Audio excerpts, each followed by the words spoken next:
இது Friday evening school வீட்டு வந்ததும் பசங்களுக்கு என்னடா சாப்பிட்லான்ட்டு வருவாங்க. ஸோ அதனால எப்போவுமே சூர்யாவை பிக் பண்ணுறதுக்கு முன்னாடியே ஸ்நாக்ஸ் இல்லாட்டி ஏதாவது ப்ரிப்பேர் பண்ணி வச்சுட்டு தான் போவேன்.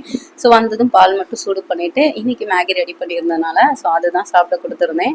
ஸோ நெக்ஸ்ட் வந்து கிராசரி ஆர்டர் போட்டதும் வந்து டெலிவரி ஆயிருந்துச்சு. ஸோ அதை தான் எல்லாத்தையும் எடுத்து வச்சுக்கிட்டு இருந்தேன். சியா சீட்ஸில் ப்ரோட்டீன், ஒமேகா 3 ஃபைபர் கண்டென்ட்லாம் இருக்கிறதுனால ஹெல்த்துக்கு நல்லதுன்னு ஸோ இது ரீசெண்ட் டேஸில் நிறையா வந்து நான் வீடியோஸ் பார்த்தேன். அதனால் டெய்லி ரெகுலராக ஸோ ஒரு ஸ்பூன் வந்து எடுத்தாலே போதும்.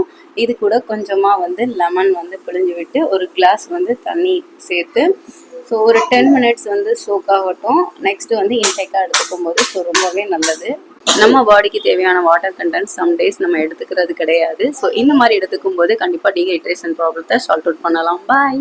இது ஃப்ரைடே ஈவினிங் ஸ்கூல் வீட்டு வந்ததும் பசங்களுக்கு என்னடா சாப்பிட்லான்ட்டு வருவாங்க. ஸோ அதனால எப்போவுமே சூர்யாவை பிக் பண்ணுறதுக்கு முன்னாடியே ஸ்நாக்ஸ் இல்லாட்டி ஏதாவது ப்ரிப்பேர் பண்ணி வச்சுட்டு தான் போவேன்.